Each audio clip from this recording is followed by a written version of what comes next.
Good morning student. मी Ravi sir, Shri Chaundeshwari science academy Ichalkaranji. विद्यार्थी मित्रो, आपण cell the unit of life याचा लेक्चर नंबर आपण 13 वर पोहोचलेला आहोत. हे जे लेक्चर आहेत तुम्ही सिक्वेन्सनं पाहत गेला तर तुम्हाला cell the unit of life हा टॉपिक तुम्हाला छानपैकी समजेल आणि MCQ सोडवण्यामध्ये तुम्हाला चांगली मदत होईल. तर आपण सुरू करूया cell the unit of life lecture number 13. त्यापूर्वी मला लेक्चर नंबर 12 मधलं जे काही क्वेश्चन आहेत MCQ आहेत त्याचे मला आन्सर करायचं आहे. मला सांगायचं आहे ऍक्टिव्ह ट्रान्सपोर्ट आणि पॅसिव्ह ट्रान्सपोर्ट या दोघांचा मधील डिफरन्स सांगायचा आहे. मला काय सांगायचं आहे? डिफरन्स सांगायचा आहे. ऍक्टिव्ह ट्रान्सपोर्ट आणि पॅसिव्ह ट्रान्सपोर्ट मध्ये डिफरन्स सांगायचा आहे. त्यानंतर दुसरा एक क्वेश्चन आहे माझ्याकडं की फॅसिलिटेड पॅसिव्ह ट्रान्सपोर्ट मध्ये कशाची रिक्वायरमेंट आहे? फॅसिलिटेड पॅसिव्ह ट्रान्सपोर्ट मध्ये कशाची रिक्वायरमेंट आहे? दुसरा एक क्वेश्चन आहे फॅसिलिटेड, लिहून घ्या, कमेंट मध्ये टाका. फॅसिलिटेड पॅसिव्ह ट्रान्सपोर्ट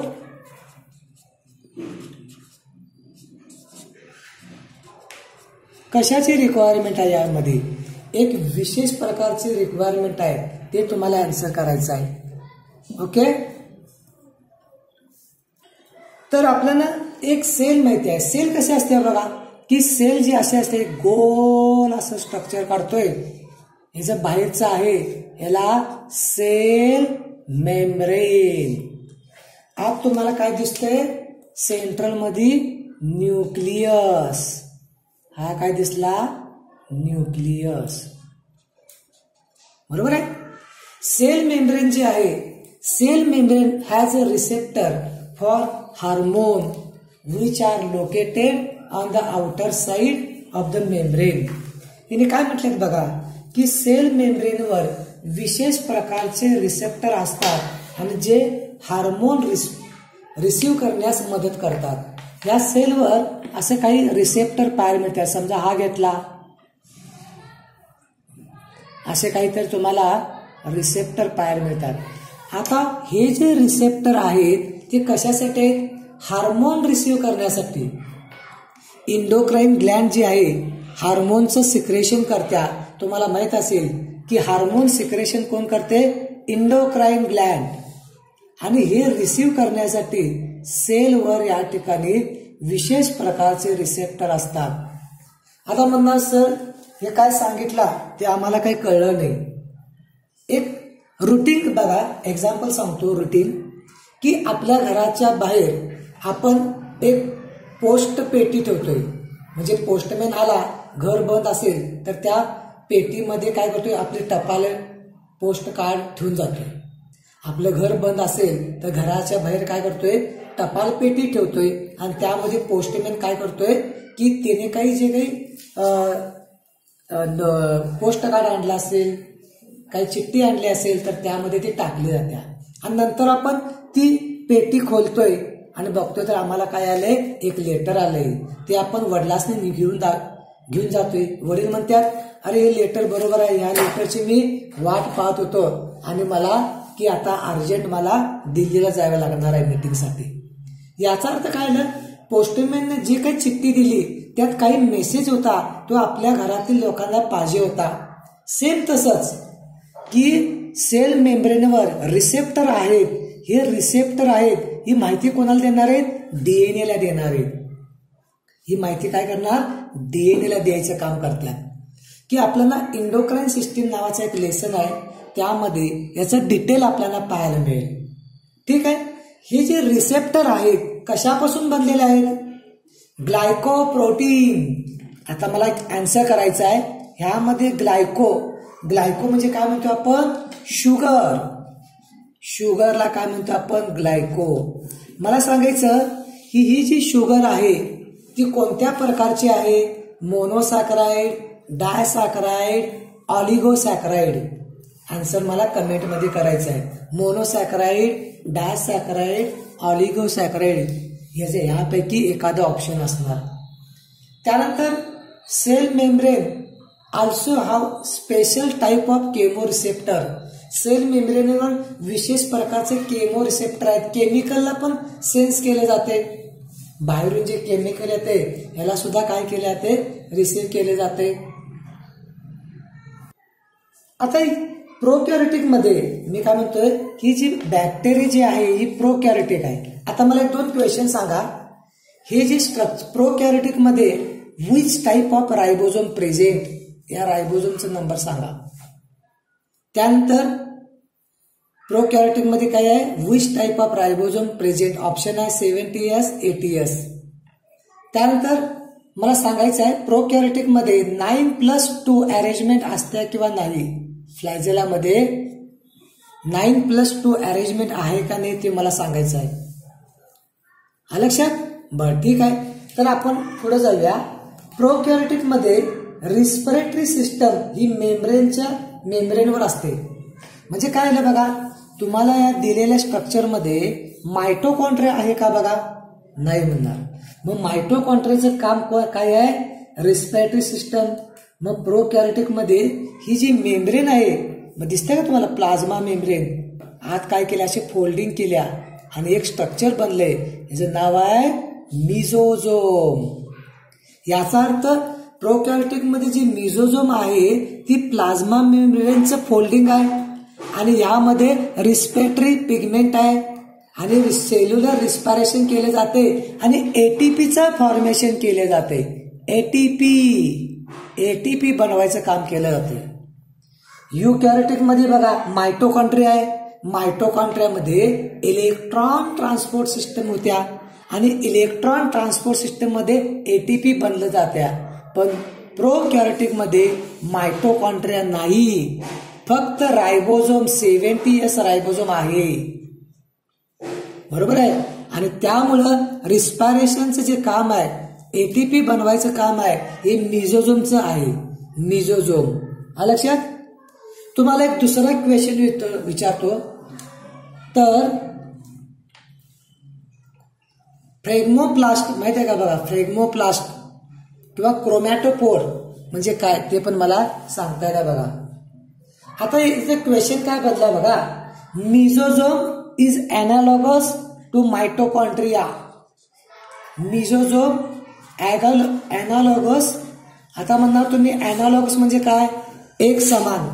मिझोझोम जे काम करत्या तेच काम मायटोकॉन्ड्रिया करत्या. त्यानंतर बघा the membrane possess specific antigen. मगाशी सांगितलं की जे काही फ्लॅग आहेत मेम्ब्रेनवर आहे स्पेशल प्रकारचे अँटीजेन आहेत. This made of glycoprotein and glycolipid. Glyco means sugar, sugar plus protein glycoprotein, sugar plus lipid glycolipid. Always prevent. तर आपण बघा एबीयू ब्लड ग्रुप सिस्टम माहिती आहे का तुम्हाला?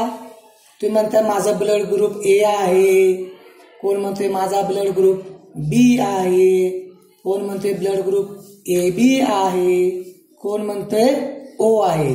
मग ती पॉझिटिव्ह निगेटिव्ह आपण नंतर विचार करूया. हे ब्लड ग्रुप जे आहे ते काय नाही ग्लायकोलिपिड आणि च्या आधारे ठरवलं जाते. प्रत्येक सेलवर स्वतःचा या ठिकाणी झेंडा असतोय, त्याला आपण फ्लॅग म्हणतोय आणि या फ्लॅगच्या आधारेच काय केलं ते ब्लड ग्रुप डिस्कवर केला जातोय. आता ह्यासाठी तुम्हाला बॉडी फ्लुइड सर्क्युलेशन हा लेसन बघावा लागणार. Body fluid circulation. बघा हे मेम्ब्रेनचे किती महत्व आहे ते तुम्हाला समजून येईल बघा. की बुक मध्ये सांगितलं की मेम्ब्रेन आपण काय करतोय आजपर असं गोल काढायचं, मध्ये डॉट द्यायचं, ही मेम्ब्रेन. पण या मेम्ब्रेनला समजून घेण्यासाठी किती प्रयत्न करायला लागतोय बघा. सर्व जे काही रिसेप्टर आहेत ते मेम्ब्रेनवर आहेत आणि तुम्ही डॉक्टर बनल्यानंतर जे काही मेडिसिन आहे मेडिसिनवर काम करताना तुम्हाला सेल मेम्ब्रेनवरच काम करावं लागतात. कोणत्या मेडिसिनचं कोणता रिसेप्टर सेल मेम्ब्रेन आहे याची तुम्हाला माहिती घ्यावी लागते. हायर लेवलवर गेल्यानंतर ते बघा. ठीक आहे. The cell membrane participate journal secretion of metabolic. It also response to chemical stimulation. बघा केमिकल आलं, हार्मोन काय आहे, केमिकल आहे, आणि केमिकल जर आलं तर त्याला रिस्पॉन्स द्यायचं काम कोण करतंय, या ठिकाणी सेल करते. हार्मोन जे आहे काय करणार, या ठिकाणी त्याला रिस्पॉन्स द्यायचं काम कोण करते, कारण जे काही हार्मोन आले त्याचा रिसेप्टर कुठं असणार आहे, सेल मेम्ब्रेन. आणि सेल मेम्ब्रेन मधून आत तो डीएनए कडे जाणार. आणि डीएनए काय आहे, बॉस मॉलिक्यूल आहे. आपल्या सेल मधला डीएनए कोण आहे, बॉस आहे. Cell membrane has osmotic barrier. Cell membrane osmotic barrier आहे, कारण का सेल मेम्ब्रेनच्या आत सायटोप्लाझम आहे आणि बाहेर काय आहे, टिश्यू फ्लुइड आहे. बघा सेल कसा आहे, बघा की सेल असा आहे, बघा हे सेल आहे, सेलच्या आत काय आहे, सायटोप्लाझम त्याचं फ्लुइड आहे, आणि सेलच्या बाहेर काय आहे की टिश्यू फ्लुइड आहे. या बाजूला काय आहे, टिश्यू फ्लुइड आहे. आणि या दोघांच्या मध्ये कोण असेल तर सेल मेम्ब्रेन. ही जी म्हणूया आपण याला सेल मेम्ब्रेन. बघा दोन्ही फ्लुइडला एकमेकांमध्ये मिक्स होऊन देणार नाही. सायटोप्लाझम आणि टिश्यू फ्लुइड या दोघांना एकत्र येऊ देणार नाही.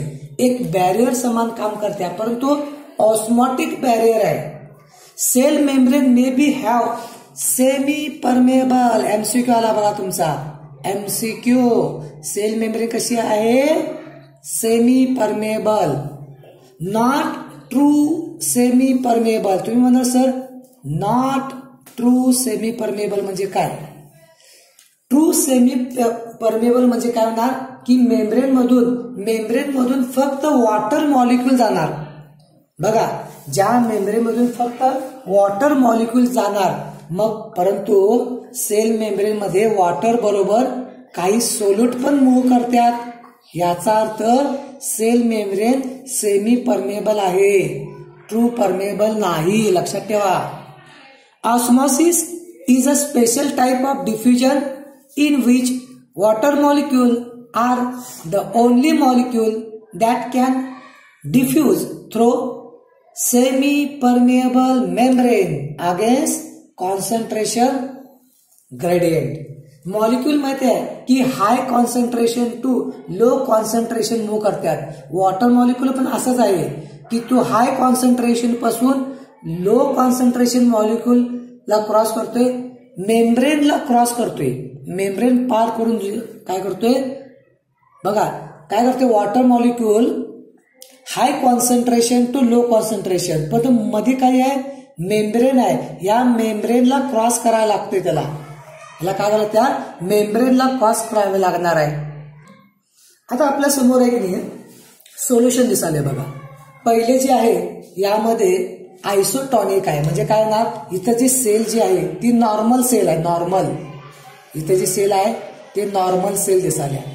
म्हणजे काय आहे की हे आरबीसी आहे, आरबीसी बाजूला काय आहे, टिश्यू फ्लुइड आहे, आणि हे दोन्ही मध्ये कॉन्सन्ट्रेशन सेम आहे. जितकं वॉटर आत येते जितकं तेवढंच बाहेर पडते, आणि ह्याला म्हणायचं आयसोटॉनिक कॉन्सन्ट्रेशन. आणि यामध्ये सेल नॉर्मल. याउलट बघा सेलच्या आतून सायटोप्लाझम मधून फ्लुइड टिश्यू फ्लुइड मध्ये चालल्या, त्यामुळे या आरबीसीचा आकार बदललाय. बघा सिकल सेल दिसाल्या, वॉटर काय आलंय आरबीसी मधून बाहेर पडाले कंटिन्यू, आणि याला म्हणायचं, हे जे सोल्युशन आहे याला म्हणायचं हायपरटॉनिक. आणि या उलट मी काय म्हणाले की हायपोटॉनिक मध्ये आरबीसी मध्ये काय झाले, या ठिकाणी आरबीसीच्या आत कॉन्सन्ट्रेशन हायर आहे आणि बाहेर कमी आहे, तर या ठिकाणी काय होणार, बाहेरून वॉटर आत येणार आणि आरबीसी काय होणार, फुलणार. तर आपल्याला केमिस्ट्रीमध्ये 3 प्रकारचं सोल्युशन सांगितलंय, हायपरटॉनिक, आयसोटॉनिक आणि हायपोटॉनिक. लक्षात. आता आपण या ठिकाणी बघा काय झालंय, बघा ऍज पर टुरिस्ट, आपण टुरिस्ट या नात्याने आपण बाहेर पडलोय. सुरुवातीला काय बघितलं बघा की सुरुवातीला आपण सेल पाहत असताना ही सेल आहे, या सेलच्या पहिला आपण काय पाहिलं, सेल वॉल. ही काय केली, सेल वॉल पाहिली, सेल मेम्ब्रेन पाहिलो, म्हणजे सेलच्या आपण आत आलो आहे. सायटोप्लाझमच्या आत आलेलं आहे. आपण सेलमध्ये टुरिस्ट समान एंटर केलोय. पहिल्यांदा सेल वॉल पाहिली, त्यानंतर सेल मेम्ब्रेन पाहिलं आणि टूल्स अँड टेक्निक पाहिलं होतं. आता आपण सेलच्या आत आलेलो आहोत. मग सेलच्या आत आल्यानंतर आपण काय पाहणार आहोत की समजा आम्ही ठरवलं मायटोकॉन्ड्रिया पाहूया, क्लोरोप्लास्ट बघूया, लायझोझोम पाहूया, इंडोप्लाझमिक रेटिक्युलम पाहूया, गॉल्जी बॉडी पाहूया, सेंट्रोझोम पाहणार, रायबोझोम पाहणार. म्हणजे आज गेल्यानंतर बघा जसं आपण एखाद्या एक्झिबिशनला जातोय, प्रदर्शन पाहायला जातोय, तर आपण ठरवतोय की पहिला ह्यो स्टॉल पाहूया, तो स्टॉल पाहूया. तसं ह्या पद्धतीनं सुरुवातीला आपण काय पाहूया, semi autonomous cell organelles. Cell organelles म्हणजे काय, पेशी अंगके. याला काय म्हणतो आपण, पेशी अंगके. मराठीवाले म्हणतात बघा पेशी अंगके. आता ह्यामध्ये तुम्ही म्हणाल सेमी ॲटोनॉमस म्हणजे काय, आणि आता सेमी ॲटोनॉमस आणि ॲटोनॉमस मध्ये काय फरक आहे बघा. जसं सेमी इंग्लिश मीडियम आणि इंग्लिश मीडियम यामध्ये जसा फरक आहे, सेमी इंग्लिश तुम्हाला माहित असेल, काही मुलं आपण काय असतोय, सेमी इंग्लिश असतोय, म्हणजे सेमी इंग्लिश मीडियम असतोय मीडियम, आणि काही लोक इंग्लिश मीडियम मधून स्टडी करायला 10वी पर्यंत. आता नीट मध्ये पोहोचल्यावर मात्र तुम्हाला इंग्लिश मीडियम झाले तुम्ही. आता तुम्ही म्हणणार या दोन्हीमध्ये काय फरक आहे, सेमी इंग्लिश आणि इंग्लिश मीडियम मध्ये काय फरक आहे. तर बघा जी लोक सेमी इंग्लिशला होतीत ना, इंग्लिश मीडियमला, त्यांच्यामध्ये इंग्लिश, सायन्स आणि मॅथ्स हे काय होतं सेमीमध्ये, आणि इंग्लिश मीडियम मध्ये सर्व टॉपिक, लँग्वेज मराठी सोडली, हिंदी सोडलं तर सर्व टॉपिक काय होतं, इंग्लिश मीडियम होतं. तसंच त्याचाच शब्द आहे सेमी ॲटोनॉमस आणि ॲटोनॉमस. आता पहिल्यांदा जो आहे तुम्हाला हा मायटोकॉन्ड्रिया आणि क्लोरोप्लास्ट हे काही आहेत सेमी ॲटोनॉमस आहे. मायटोकॉन्ड्रिया आणि त्यानंतर तुम्हाला या ठिकाणी दिसणारा मायटोकॉन्ड्रिया क्लोरोप्लास्ट हे सेमी आहे. मग तुम्ही म्हणाल या ठिकाणी ॲटोनॉमस कोण आहे, हा पण प्रश्न पडतोय. तर ॲटोनॉमस आहे न्यूक्लियस. न्यूक्लियस जो आहे ह्याला म्हणतो आपण ॲटोनॉमस. आता तुम्ही म्हणाल सेमी ॲटोनॉमस आणि ॲटोनॉमस असं का याला डिफरन्शिएट केलं, कारण तुम्हाला माहिती आहे की मायटोकॉन्ड्रियाचा डीएनए आहे, मायटोकॉन्ड्रियाकडे काय आहे, एम्प्टी डीएनए आहे, त्याचं नाव म्हणतो आपण एम्प्टी डीएनए. क्लोरोप्लास्टचा सीपीडीएनए असं म्हणतोय. हे काय आहे, परंतु ह्या दोघांना आपण काय म्हणतोय, त्याचबरोबर न्यूक्लियसचा पण डीएनए आहे. परंतु आपण मायटोकॉन्ड्रिया आणि क्लोरोप्लास्टला सेमी का म्हटलं माहिती काय, की हा जो डीएनए आहे 95% केमिकल स्वतःला लागणारे तो बनवतोय. काय करतोय, 95% केमिकल जे काही पाहिजे ते स्वतः बनवतोय, यासाठी त्याच्याकडे इन्फॉर्मेशन आहे. परंतु 5% डीएनए वर म्हणजे न्यूक्लियसवर डिपेंड आहे. 5% समजा डीएनए वर म्हणजे न्यूक्लियसकडे डिपेंड आहे. परंतु न्यूक्लियस हा 100% संपूर्ण त्याच्याकडे इन्फॉर्मेशन आहे असं समजूया. याच्याकडे काय आहे, 100% इन्फॉर्मेशन आहे. आणि यामुळे आपण न्यूक्लियसला ॲटोनॉमस म्हणूया आणि मायटोकॉन्ड्रियाला काय म्हणूया, या ठिकाणी काय म्हणूया, मायटोकॉन्ड्रिया क्लोरोप्लास्टला सेमी ॲटोनॉमस म्हणूया आपण, सेमी ॲटोनॉमस. आता म्हणणार यानं इतकं महत्व का आहे, डीएनए तर माहिती आहे आम्हाला, DNA is a boss molecule. मग मायटोकॉन्ड्रिया आणि क्लोरोप्लास्टला पण का महत्व आहे, जर तुम्ही आपण बघूया की मायटोकॉन्ड्रियावर एक लेसन आहे सेल्युलर रिस्पायरेशन, क्लोरोप्लास्टवर पण एक लेसन आहे, त्याचं नाव आहे फोटोसिंथेसिस किंवा आपण म्हणते मराठीमध्ये प्रकाश संश्लेषण. तर आपण इथून पुढच्या मध्ये नेक्स्ट याच्यामध्ये आपण काय करूया, हे सेमी ॲटोनॉमस ऑर्गनस आहे त्यातला आपण पहिला आपण घेऊया मायटोकॉन्ड्रिया. तर नेक्स्ट लेक्चरमध्ये आपण मायटोकॉन्ड्रियापासून सुरुवात करूया. तुम्हाला माहिती असेल मायटोकॉन्ड्रियामध्ये 10 क्लासमध्ये सांगितलं होतं ग्लायकोलिसिस आहे, क्रेब्स सायकल आहे, इलेक्ट्रॉन ट्रान्सपोर्ट सिस्टीम आहे. तर आपण नेक्स्ट जो काही लेक्चर येईल आपला 14 नंबर त्यामध्ये तुम्हाला सेमी ॲटोनॉमस मध्ये मायटोकॉन्ड्रियापासून आपण सुरुवात करूया. तर ठीक आहे, हा भाग समजला असेल. परत एकदा तुम्ही 2-3दा काय करा, वॉच करा, पहा आणि MCQ सोडवा तर तुम्हाला बरं वाटेल. Okay, bye.